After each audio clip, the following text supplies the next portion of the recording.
My name's Jenny Egan. I'm an Irish international canoeist. I spent my whole life on the river. I started on my own in a boat when I was 3 years old. A lot of people know that my parents are both involved in canoeing, and they were also when they were younger before they had myself and my brother. So my mum used to train when she was pregnant with me. So then I sat on a boat on my own when I was 3 years old. I did my first race in England when I was 8 years old. And then I became under 14 British national sprint and under 14 British national marathon champion. And that kind of was my turning point, that I was like, oh, I think I really want to focus on this. Because when I was younger, I did everything. I did dance, drama, singing, played the violin, and basketball, you name it, I did it. And I was very lucky that I got to experience everything, and my mum brought me to all these different classes, so it was great. But then kind of at the age of 15, I kind of had to decide, well, canoeing is what I wanted to focus on. So my brother is also an Irish international canoeist, Peter Egan, and along with my brother, my fiance John Simmons, they are both my coaches. My brother has been there since day one, and my fiance John Simmons started coaching me with Peter in 2014. So it's definitely a family affair. My dad is the team manager for the Irish canoe sprint team, and my mum has been supporting me since day one, bringing me all over Europe, driving me everywhere. One year we did 12 ferry crossings, and that was just between April and September. So I'm very lucky that I've been given so many great opportunities, and I'm very lucky to be in this position. The sprint distances I do are K1 500 meters, K1 200 meters, and K1 5000 meters. So the differences between those events are that the K1 500 meters are in lanes. So you've got 9 lanes, and each athlete has 1 lane to themselves. And you go from A to B, the start to finish, as fast as possible. 5,000 meters, however, is different. It's a more tactical race, and everyone starts on the start line together. And then it's like a free-for-all in terms of you have to choose the right path for you once you go around the marked buoys. So it's very tactical. So sprint is my main discipline, but I also race Marathon World Championships every year, which is after the sprint. And that is 26 kilometers with 6 portages where you have to get out and run with your boat. So it's really nice to be able to do both sprint and marathon. I am at the highest level, and it's great because the marathon doesn't interfere with my sprint distances because it's always after the sprint competition season. So they're the 2 types of disciplines that I do, and yeah, I'm very lucky to be living this journey. Yeah, so in the winter months we do a lot of aerobic training along with a lot of gym, and the aerobic training we do is also running and cycling as well as on the water aerobic training. So that base that we create carries us through the sprint season into the marathon season. But as we get closer to the international competition season, which is between April and September normally, we then do specific training for the specific discipline or distances. So for the sprint training, I would begin to do a lot of, fast, short intervals, a lot of lactate threshold, a lot of lactate tolerance work. And then that, along with my aerobic capacity from the winter months, carries me through to the marathon season, because our marathon is 26 kilometers. So it's not like a 42 kilometer running race, it's shorter. But it's nearly a little bit like a duathlon because you have to get out and run with your boat. And our marathon races are made up of a lot of sprints. So it's very tactical, it can be up and down a lot. So the sprint is my main discipline throughout the summer months, and then the Marathon World Championships are afterwards.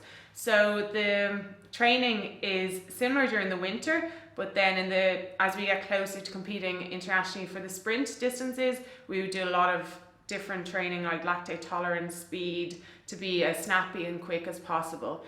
Because the 500 meter distance is very much a horrible lactate distance. So, the last 150 meters, it's like you have to really fight to get through that lactate barrier. Your arms are cramping, you're filling up with lactate, and it's just about get to that finish line as fast as possible while dealing with the lactate you've accumulated. I've always been a very endurance-based athlete, but I've really improved my 500 meters and 200 meters. I did a new Irish national record last year in the 200 meters of 40.6 seconds. And that was almost a second off my previous time, and that's a massive improvement over such a short distance. So I've really focused on improving those distances, And the 500 meters, my personal best and Irish national record is 1 minute 51 seconds. So they're like really top international times. The margins between the women are very close because there's so many women maybe doing a 151 or so many women doing a 40 seconds. So, you know, you cross that finish line and it's like beep, beep, beep, beep, beep. So it's very, very close. And, you know, they are great times, but I really still want to keep improving on them. And I feel like as I'm getting older, I know a lot more about myself as a person, but also a lot more about myself as an athlete, what I need, what training I need to do to improve at the certain areas. And yeah, the marathon, you know, I've always been, like I say, an endurance-based athlete as well. So that energy system is within me. So I have that heart, lungs, you know, to compete in the marathon. And then what's great is that I have that sprint as well, which you really need for marathon and canoeing because it's made up of up, downs all the time. So tactical, you know, and you need to do a sprint. You could be doing sprints throughout the whole race to drop people, catch people up. So the two of them combined really do work together. With this sprinting in the marathon, that's reacting to what's around you. Yes, so it's very tactical. The 5,000 meters in marathon would be very similar. Obviously, the 5,000 meters is a sprint event, but they'd be very similar in terms of it's tactical. You have to wash, hang, reserve as much energy. Always aware of what's happening around you. You know, someone could take it up to sprint just to try and drop someone else, and you know you have to be aware, okay, she's going now, I have to go now too. Or you know, you might be in a situation that I want to sprint, I'm feeling great, I want to sprint, I want to break this group down to as few women as possible and get away from the rest of competitors. So yeah, I'm focusing on the 500 meters and 200 meters, trying to improve as much as I can. So a lot of people know that I missed London by one place and Rio by one place. Our sport is very different to other sports. Every cycle, the qualification also changes in terms of the way that they program it. So unfortunately for Tokyo 2020, they've changed it that there's more quota places going to the crew boats. So the K2s and the K4s, so they're the boats with 2 and 4 women in them, whereas I'm in the single boat, the K1. And for the 500 meters and the 200 meters, you had to be top 5 of the World Championships, or there's 2 more places up for grabs at a European Olympic qualifier in May, and 1 more place at a World Cup, which is open to the whole world, the World Cup place.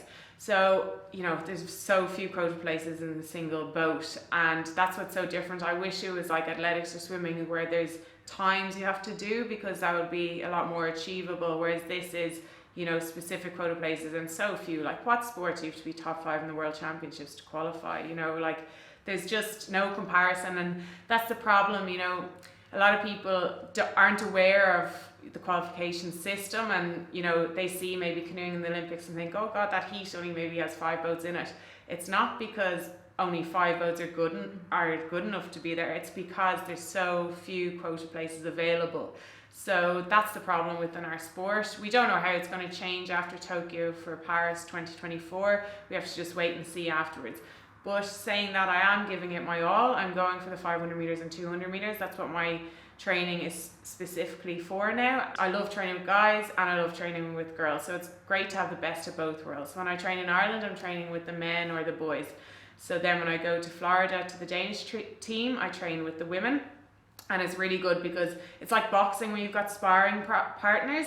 So it's really good for me to train against these women, so because these are the women I'm going to be competing against. So I'm very lucky to be invited to go and train with them. And I'm so thankful to the Danish canoeing team and their coach also, Zoltan Bacco, for inviting me to the training. And I'll be there 6 weeks in Florida, and then I'll be home for a week, and then I'm going to Portugal with them also for another 3 weeks. So yeah, it's, you know, a lot of hard work coming up, but I work hard all year. I train hard at home in Ireland as well, but it's great to go and train with the women to see where I am, what I need to improve on. So yeah, very exciting. Have you ever considered K2, or there's nobody here to race with? Yeah, we don't have strong crew boats in Ireland. We just don't have the numbers at present. Who knows, that might change in the future, we don't know, but presently we don't have the numbers to compete at a high level in the crew boats. So unfortunately it doesn't appeal to small nations like Ireland, and you know, that's hard. And it's also hard to compete in Europe for the places, because Europe's the hardest place to qualify. Like, for example, I would have competed at the World Champs for the last 2 Olympics and beaten say a woman from America, but then she can go and compete at her continental qualifier and qualify there. It's just, you know, and that's just the way it is, you know, that's what the Olympics is. All the continents have to be represented, and that's just the way it is. But it's hard when you're kind of in the strongest continent, like Europe being the strongest continent, and then also the other side of it is that so few quota places are given to the K1 boats. So we don't know, it might change for Paris 2024, you know, they might change the distances. They're trying different things. They're trying the 5,000 meters with 2 portages at different events because it's attractive to media, and sponsors are, you know, come on board when it's attractive to the media. So we don't know what's going to change. It would be amazing if the 5,000 meters did come in for Paris 2024, but we just have to wait and see. Yes, you were very disappointed when you didn't qualify for London. And there are things beyond the Olympics, like, and you've obviously changed your attitude. It's a really interesting topic. I get asked quite a lot about this, so it's very good to discuss this because, okay, let's say I'm a person outside of sport. I completely understand the Olympics comes around every 4 years, and that's when all the media and it's all over TV and everything. So I can understand from a person's perspective outside the sport, because they only really see maybe some of the sports that are in the Olympics every 4 years. But that's what we kind of need to change. We need to change visibility of the sport. So obviously, you know, rowing did so well in Rio. They brought back medals. And because they brought back those medals as well, it brought more visibility to the sport. And then they started to show their world championships on RTE, televising it. So that's great for them, because a lot of people have seen, you know, the 4 years from Rio to Tokyo, the world championships, European championships on RTE, which is brilliant.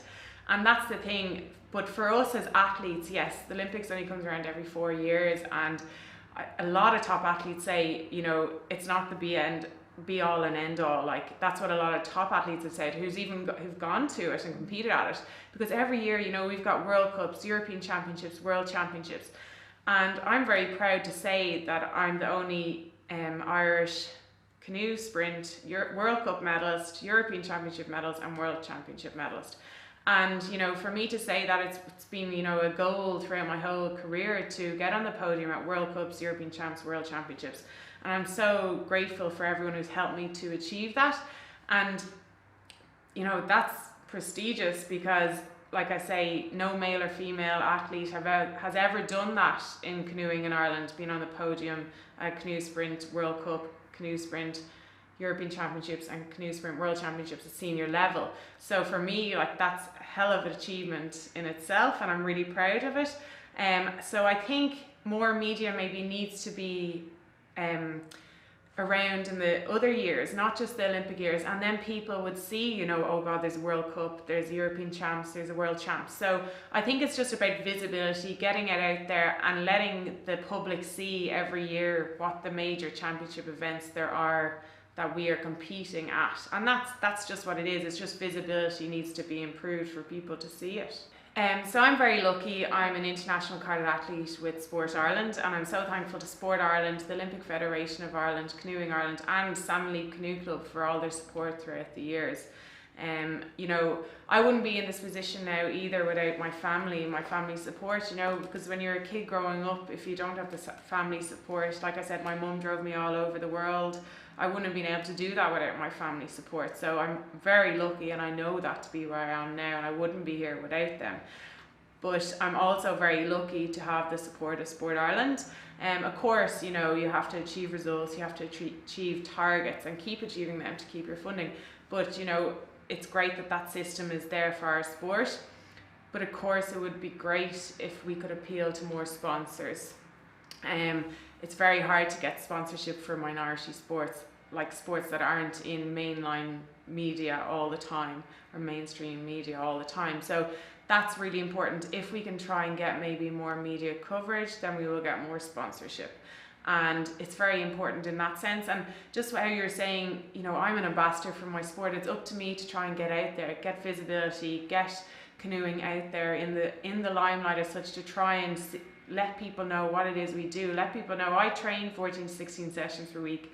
I spend my life training to achieve what I have achieved and continue to hopefully you know, compete and achieve in the future. So a lot of people don't realize, you know, how hard I train either, and that's not their fault. It's just due to not being educated on it, not being visible. So that's really important to get the sponsorship, because if we can get sponsors, then we can really focus on our sport. Yes, I'm lucky enough to be full-time at the moment due to the support of Sport Ireland. I'm also a qualified athletic therapist and trainer. I qualified from DCU with the first class honours degree in 2013, and I'm lucky that I also managed to balance my education with my sport.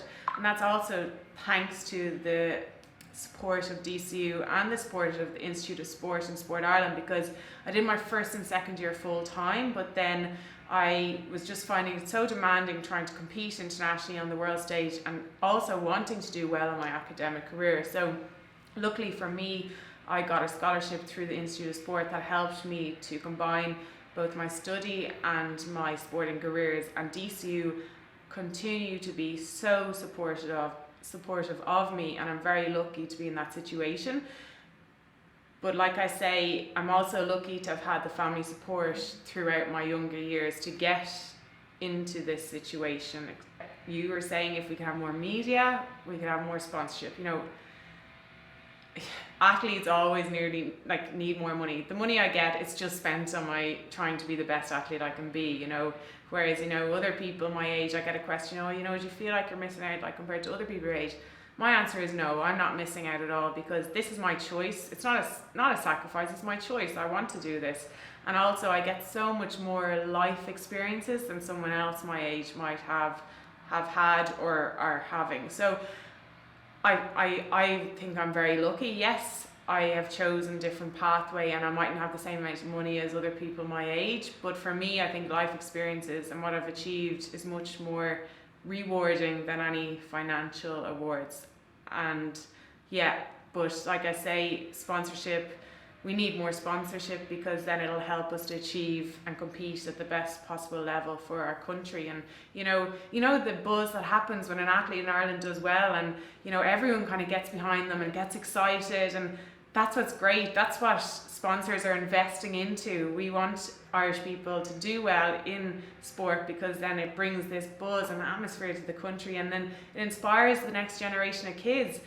If he or she, the young boy or girl, sees me or another athlete being on a podium internationally, they want to do that, and they realise, okay, if she can do it or he can do it, I can do it. I know myself from being a kid, that's what I thought.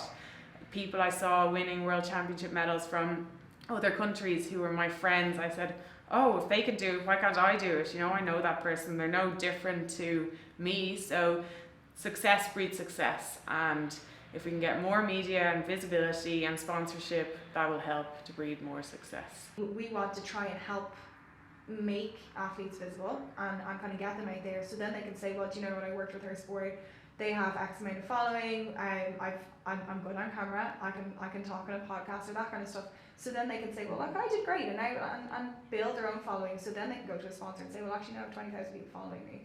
Yeah. And they're all interested in what I'm doing. You know, anybody that can help improve our brands as athletes so we can appeal to more sponsors is really important. Like, I have a few sponsors at the moment.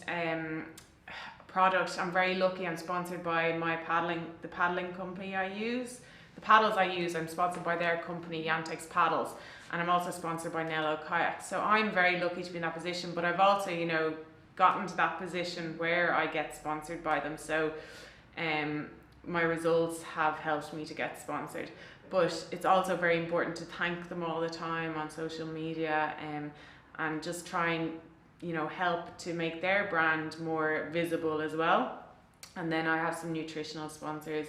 It's very hard to get financial sponsors, but I'm very lucky to be sponsored by Corn Market, and I'm very thankful to them for their continued support. And then I'm really looking for a car sponsor, if you know of anyone. I used to be sponsored by the Nissan Generation Next, and that was great. I was sponsored by them for 2 years. And their system was, they didn't just sponsor athletes, they sponsored like entrepreneurs, up and coming people that had different directions in life. So it was brilliant. But you know, it would be great if I could get another car sponsor, as it would help a lot also. So yeah, always looking for new sponsors and always aware.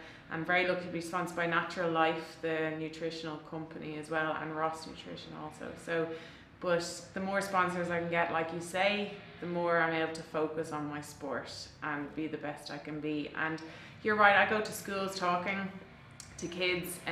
Some kids are into sports, some kids who aren't. But you know, no matter what they're into, I say balance in life is so important. You got your sport, or like your dancing, your drama, music, whatever your hobby is as such. Then you've got your education, and then you've got your friends. If all of them aren't balanced together, you know, nothing works. So it's very important, I always say, to balance all those areas, because you can't just focus on one when you're younger, really, because you need an education. You know, you're not going to always be an athlete, and you need to have that education. Also very important to keep your mind active and brain active throughout your sporting career. And I'm very lucky that I got that guidance to keep me in education. So I had my honours degree for when I finish, and I'm lucky in that sense. And I always say to kids, no matter what, try, even if it's a part-time college course, just try and do something that you have for when you finish.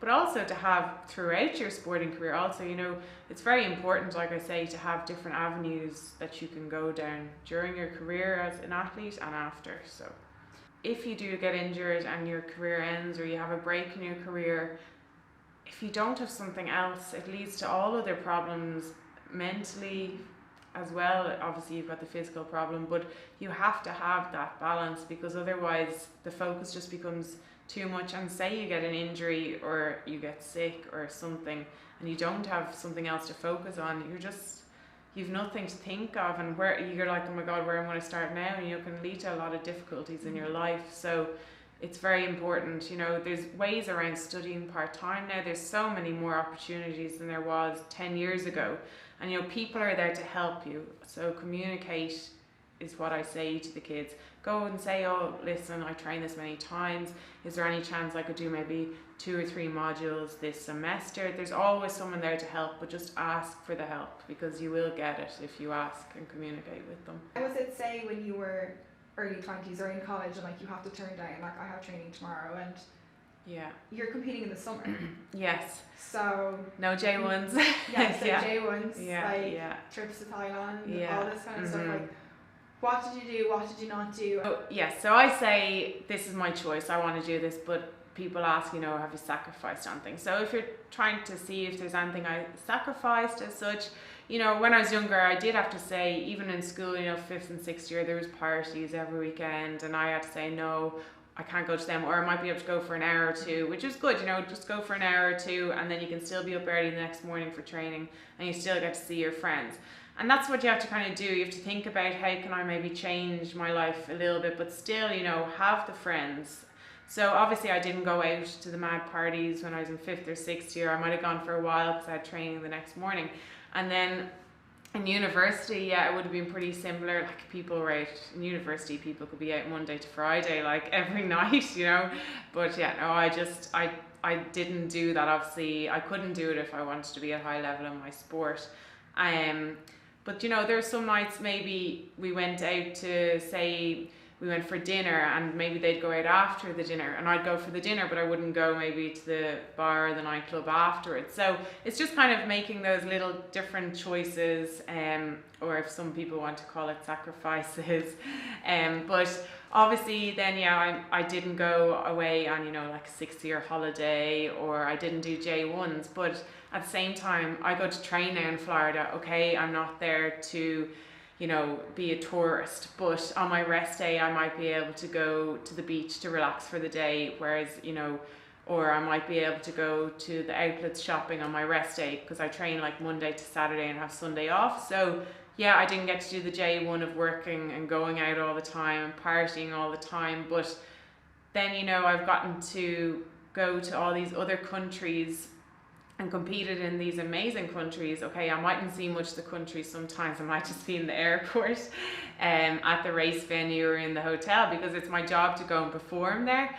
But say it's the World Championships at the end of the season, for instance, I had the Marathon World Championships in South Africa in September 2017, and I was out 2 weeks prior to the World Championships to train and focus on the competition. But then myself and my family, we stayed on for a week afterwards, and that was amazing. You know, I got to see Cape Town, experience it all. So I wouldn't have had that opportunity probably if I wasn't in my sport, because I don't think I would have probably gotten to go to South Africa with my family, let's say. So, okay, I maybe missed out on holidays with my friends when I was younger, but at the same time, I've gotten a lot more opportunities and going away to different destinations with my family because they're involved in the sport also. So I'm very lucky in that sense. And you know, someone said to me, sport is great because, say for instance, some people might go to competitions that aren't, you know, World Cups, European Champs or World Champs, but they might go to some competition in Spain that's of a lower level, but they get to go to these competitions with their grown-up kids. And how many families get to go with their grown-up kids to maybe a holiday of some kind? You know, you just don't get that. So sport is great in keeping families together. And I was asked a question, you know, what's your favorite thing about sport?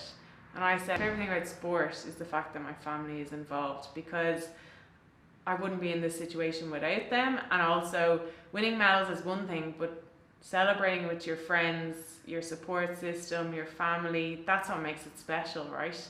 So winning the medals alone isn't what's special. It's celebrating with your family and friends who've been there throughout your whole career. So yes, I've made, if you want to call it sacrifices, I call it choices. And I've missed out maybe on some holidays, J1s, but for me, I don't feel I've missed out. I feel like I've actually gotten so much more life opportunities and life experiences than other people my age. My competition season is usually from April through to September, can go up to October sometimes, but not every year. A lot of people go, oh, so you know you do it during the summer. I'm like, no, I do this all year round.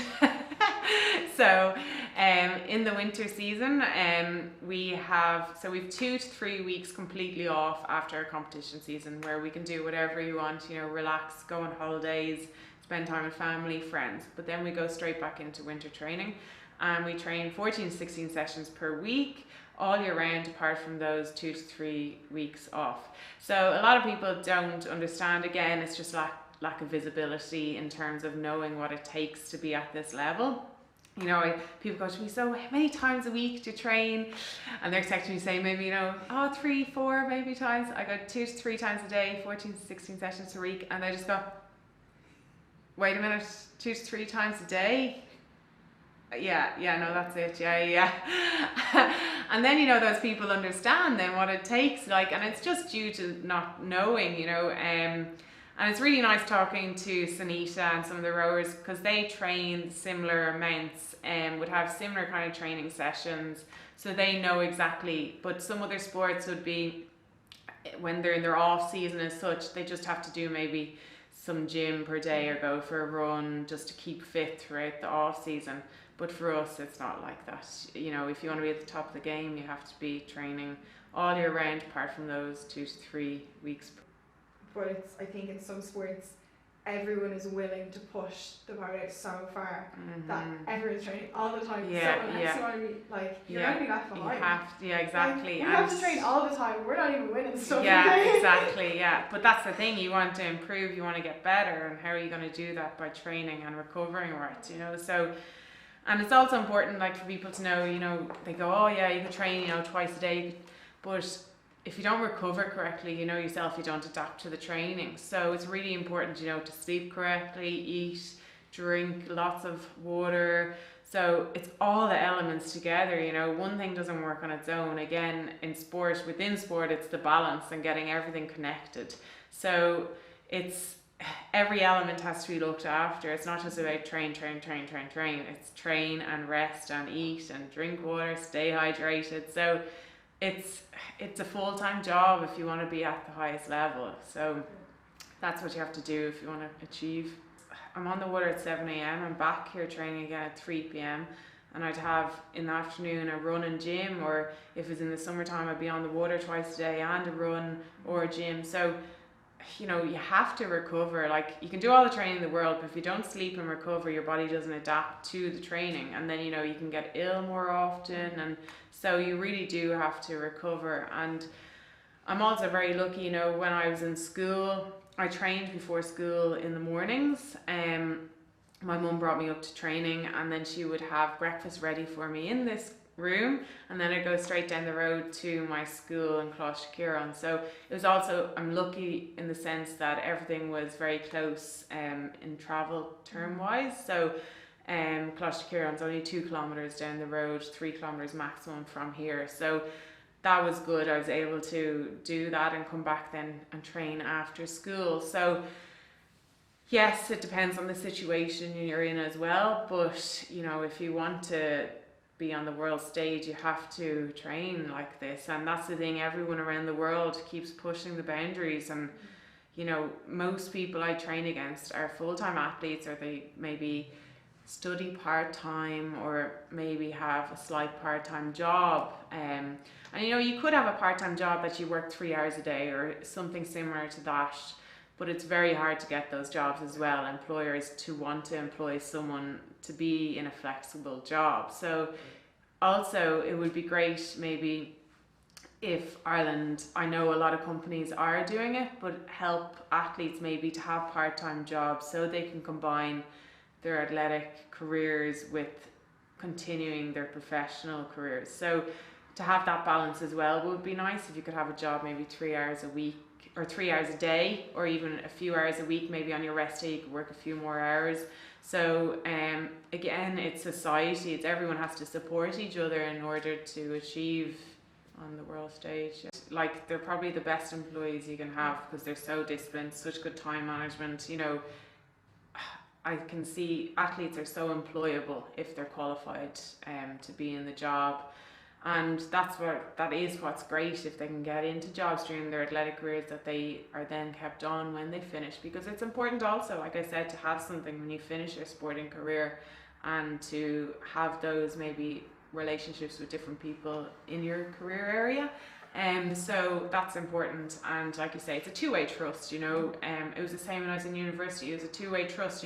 They trusted that I was training hard, I was away at training camps, and then they then helped me to have maybe some extra classes when I was away in training camps, to come back and get some extra classes, because my course was very hands-on in terms of, we specialise in musculoskeletal injuries, diagnosis, treatment, prevention, rehabilitation. So obviously a lot of our classes you had to be there for. So I was very lucky that a girl there gave me extra classes when I came back from training camps. But that was a two-way trust as well. They knew that I wanted to learn and wanted to do well both academically and sporting. So we've got a great system in Salmon Leaf Canoe Club. My fiance John is employed as the development club coach, and he's also the Irish national sprint coach currently. So he has a great system since he took on the role in 2014. We've kids that come and do summer camps, and then if they want to stay on and enjoy the sport, they go further, they get into the racing boats, and once they reach a certain level, then John is their coach. But we also have a great group now of girls, and that's run by Karen Caffrey and Ashton Smith. They've set up a girls only group, so they meet once a week as girls only, but then some of those girls also train under John the other days. But they just found that some girls don't like training with the guys, especially at a younger age. They feel maybe some pressure, and so they found that maybe if they do one training session a week of just girls, then they'll be more able for when they want to progress and be in the groups that have the girls and the guys together. So for me, all I ever knew really was training with guys. I love training with guys. I love the banter you have. And to be honest, I don't think I'd be in this situation or what I've achieved without having trained with the guys. I loved trying to stay with guys for as long as possible, and then maybe the next day I'd be able to stay with them for an extra few minutes in a session. So I loved that competitiveness and wanting to get faster and faster and get as close to them as possible. But I'm also very lucky that I go then away and train with girls, so I have kind of the best of both worlds, if you'd like to say. So we've got a great system in the club. We've 45 juniors at the moment, training under John, and then there's extra girls that aren't under John yet in the girls only group. So we've got a great system. We're very lucky that we have this system in Salmon Leaf Canoe Club. So the kids are able to progress and have a coach with them twice a day. Like, I don't know any other club really that has that for young kids from the age of 12 up to 17, 18. Like, so they're very lucky, and we're very thankful to Salmon Leaf for being able to give this coaching structure.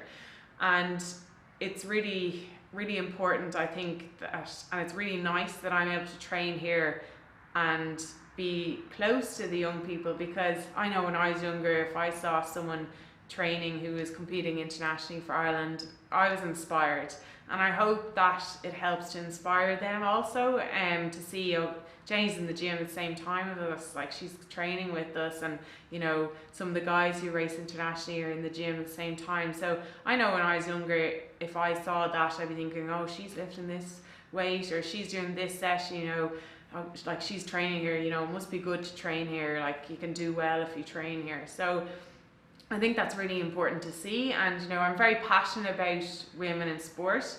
I'm on the Sport Ireland Women in Sport Steering Committee, and I'm the only athlete representative on that committee. And the committee was established in March 2019, and I'm very honoured to have been asked to be that athlete representative.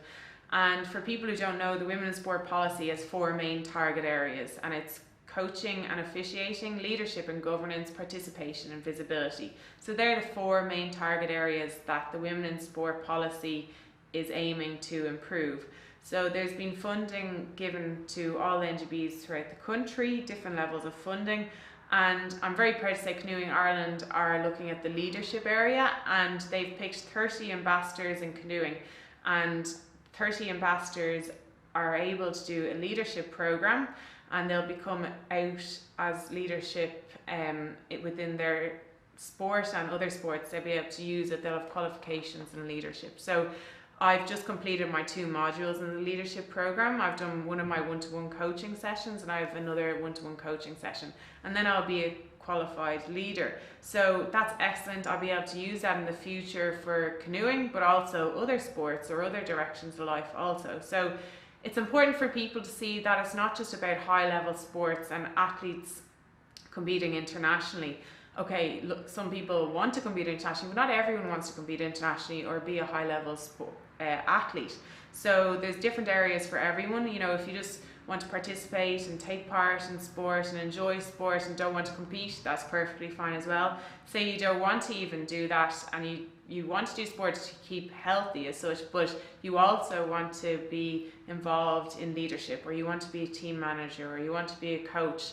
That is important also. So it's great because the 4 different target areas appeals to different people, and that's what's important for people to know. And then also Sport Ireland, which I'm so proud of, have brought in a maternity policy for women, and that is amazing. I can't emphasize how much that will help women in the future. So it's for carded athletes, and they guarantee support for 12 months. So so many women throughout the world are having children and coming back and competing and achieving things that they never even achieved before they had children. So it's just so great and so proactive of Sport Ireland to be moving forward and helping women in sport in all avenues. How's the dynamic kind of changed, and what have you seen the changes from when you were 10 till now? Definitely have a lot more girls participating now. So when I was younger, there was very few girls involved in the sport, or even in the sport in the country or in Salmon Leaf Canoe Club. So what's great now is that there's the girls group that I spoke about, that's run by Karen Caffrey and Aisling Smith. They have 30 girls in their group, and I think there's a waiting list to try and get into it. So it's amazing to see that change, and then the girls, some of the girls, like I said, that are in that group are also training under the club coach John Simmons. So it's definitely changed so much since I was a kid. There were some girls involved when I was younger, but they didn't stay on within the sport. You know, it's very hard to keep guys and girls in sport when they're younger. They get to the age of kind of 17, and they're in leaving cert year and they feel that they can't combine both, which you can do if you really want to, but some people just don't want to either. So it's very hard to keep guys and girls at that age anyway. And then girls, obviously it's even harder to keep sometimes. So it's definitely changed a lot since I was, let's say, a 10-year-old to now. And it's great to see, because the more girls we can have participating in the clubs, we'll have more girls participating then internationally in the future. So I think it's a great time for girls as well, especially teenage girls, because I know when I was younger, you know, when I was a teenager, it's like, oh God, you don't want muscles, you don't want to be strong, you can't have muscles, you do gym, oh my God, I can't believe you do gym, you lift weights. And like, but now it's like all these famous women are in the gym, lifting weights, doing gym, they want muscles, they want to be strong. So that's what I say to girls who are teenagers now. I said it's actually a great time for you to be athletes, because it's cool, let's say, to do gym, have strength, be strong. And that's really nice, because when I was younger, you know, I was kind of thought of, God, girls don't want muscles, you know, girls shouldn't be doing gym, like, why do you want muscles? But my body's my machine, you know, I need it to be strong to compete and race internationally. So things have just changed so much within, like, let's say the last 15 years even. It's been this transformation that women only did cardio, they did running, they just had to be really skinny. Yeah. But now it's really cool and good to be strong and have muscles. And so I say to the teenage girls that you're in a really good era at the moment, because you have, you know, influencers that are doing gym and wanting to be strong, and there's not the same pressure on you to not have muscles. So it's definitely improved throughout the years in that direction also. Who did you look up to as a child? Me growing up, my role model was my brother. Okay. So, you know, he competed and still does compete internationally for Ireland, and I'm very lucky because I had his help and his coaching from the day I started, and I still have it, and he's been my role model all along. You know, I wanted to be as good as him and, you know, compete internationally, and I'm lucky to have been in that position to have a role model like that, because like I say, I could have been in the sport completely on my own, and I don't think it's the same for someone like that to it's better to have your family involved and supportive, even if they're not involved at like a managerial, but that they're there supporting you, you know, going to the races with you as much as they can. Obviously, you know, life is busy for everyone. But yeah, my brother would be my role model. Yeah, growing up since I was a kid, because, you know, we trained together all throughout the years. We still do train together all throughout the years. He went on all the training camps with me, still continues to go to some of those training camps with me, go to the competitions with me, and I'm very lucky to have had him there and still have him there throughout the whole journey. Obviously, women have different challenges to men. Our bodies are different.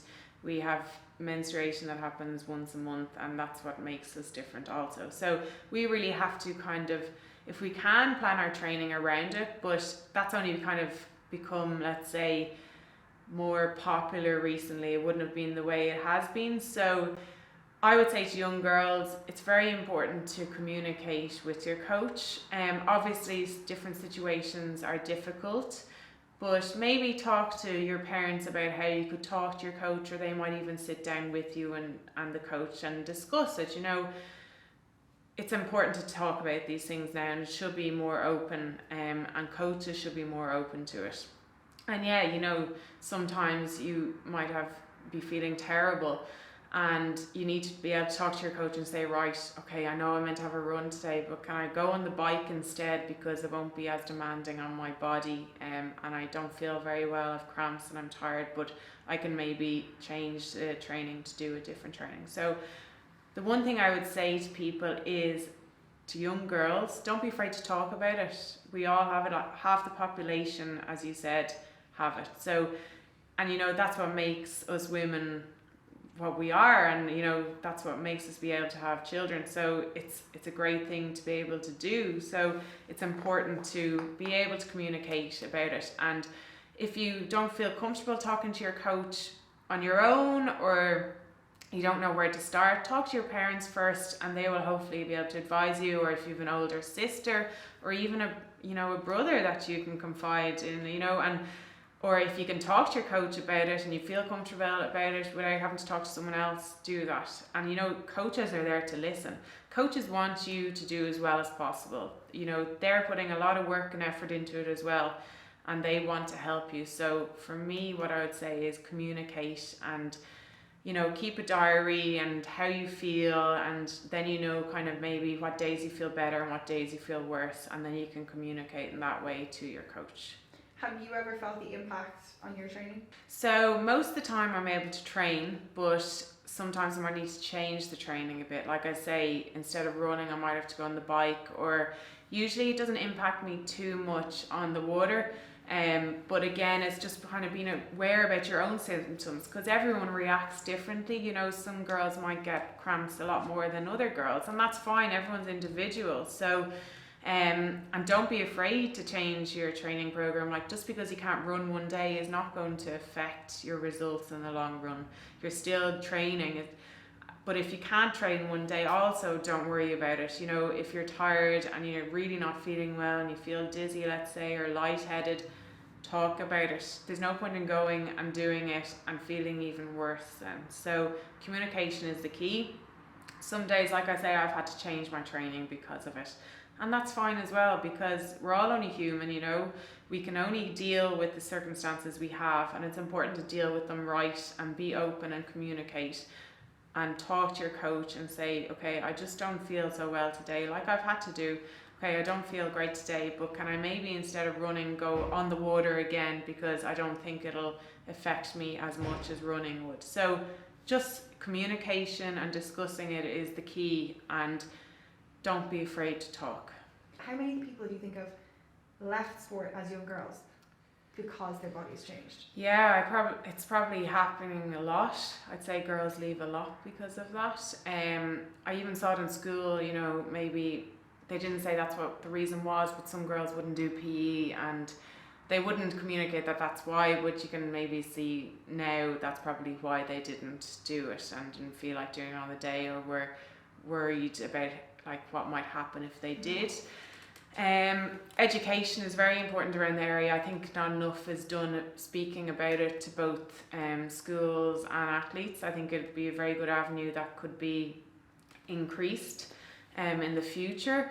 So I think that to not worry about these things, things happen and people are, like I say, only human, and like I say, don't fret about what could happen and just maybe be prepared. Like, that's one thing my mum always kind of said to me, kind of know when you're going to have your period, around what dates, and you can be prepared. You can have the supplies with you that you need. You might need to wear an extra pair of shorts, and don't be afraid to do that. So it's just kind of a little bit education, but preparation around the time. Like, keep a diary, what dates is going to be coming, and that's what's important, because then it kind of helps you not to be as worried, because you're prepared for when it will come. People think that like girly girls and sporty girls are like, you can't be both. What is your kind of thoughts or opinion on that? Yeah, so this is something I'm really trying to help and get the word out of it as well. So yeah, there's this misconception that if you're into sport and you're an athlete, you're more manly, or you can't be like a girl. Let's say, if you want to say that in terms of people think, oh, she's sporty, she must be a tomboy kind of thing. I am in no way a tomboy. Okay, I love fashion, I love getting dressed up, I love both areas of my life, and some girls don't like both areas, and that's fine as well.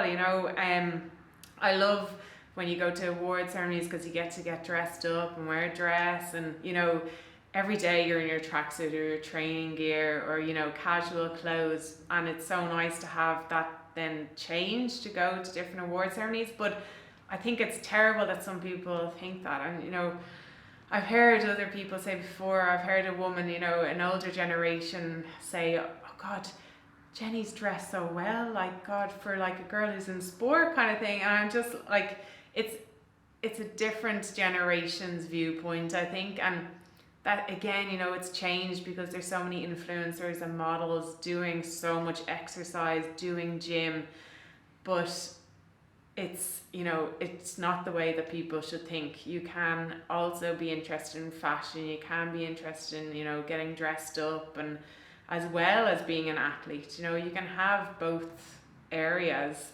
Of course, like I say, there's some girls who don't like getting dressed up, and that is fine as well. Like, everyone is individual, you know. So there's be this misconception that if you're an athlete and a woman, that, you know, you are a tomboy, or you don't like doing, let's say, girly or womanly things, or don't like wearing dresses. Like, that is just completely wrong. And yeah, just people need to stop thinking like that, because a lot of international women athletes are extremely, you know, into fashion and getting dressed up, and love maybe photo shoots and everything like that. So I think it just needs to move away from this misconception, and everyone is individual and everyone's unique, and that's what the joy and the great thing about life. So yeah. You're talking about the volume of training that you do, and then getting onto the podium. Have you ever thought about how many hours has gone into a particular medal? Oh, I've never really thought about how many hours, but I always think about, you know, some of those hard training sessions that I just had to get through, and how they've helped me to be on that podium. So like, you know, some sessions you enjoy and you're stronger at different things, but some sessions are the sessions that you need to do, but you're not good at them and they hurt the most. So I think I definitely, you know, it's very emotional when you stand on the podium, and I think for anyone who doesn't really get emotional, it would surprise me, because you've put so many hours, as you say, into training, so many choices or sacrifices, if you want to say, to be on that podium. And I get very emotional anyway when I'm on the podium, especially at major championship events. And then, you know, I've won World Cups where I heard our national anthem being played, and that just, you know, that's just shivers down the spine. Yeah, for sure. And like, I think it's important. There's no, you know, it's good to show your emotion, because it shows how much it means to you, how hard you've trained, how long it's taken you to get to this. And that's the thing, like, a lot of people see my success now, but people don't realize this hasn't happened overnight. So I won a silver junior marathon World Cup medal when I was 18. I also won a junior marathon World Championship bronze medal. And they were big goals of mine when I was a junior. I did them the same year as doing my leaving cert, and, you know, it was a really stressful, let's say, year, in terms of, you know, there was so much focus on both my academic and sporting careers. So I was so proud to have achieved them those years, and then to go on and win senior World Cup medals, European Championship medal and World Championship medals is so special, because it's a journey, right? Like, that's what people say to me, you know, I've heard it before, you don't just value the medals, you value the journey you've been on and continue to be on, because that's what's brought you to win these medals, you know. And you can't just always be focused on medals. You have to enjoy the journey. Like, the one thing is, if you've a passion for something, everything else comes, your determination, your motivation, your resilience. Like, I've had so many disappointing results, like so many. And it's how you react to those to make you better. Like, there's no such thing as failure. So failure is the first attempt in learning. And that's what you need to remember. You need to know that, okay, say that race didn't go to plan, or you didn't achieve what you wanted. What has it taught you? What do you need to improve on? What can you do better the next time? And that's what's so important. And that's what then allows you to keep going with this journey and to keep achieving after, you know, having bad results. And that makes the good results even better, because the bad results are so disappointing that when you do achieve what you want to achieve, it's amazing. Like, no words can describe crossing that finish line in a medal position for Ireland. And when you stand on the podium, you think about all the hard work you've put in to get to where you are. And I wouldn't change it for the world, like, because if things came easy, they wouldn't be as satisfactory.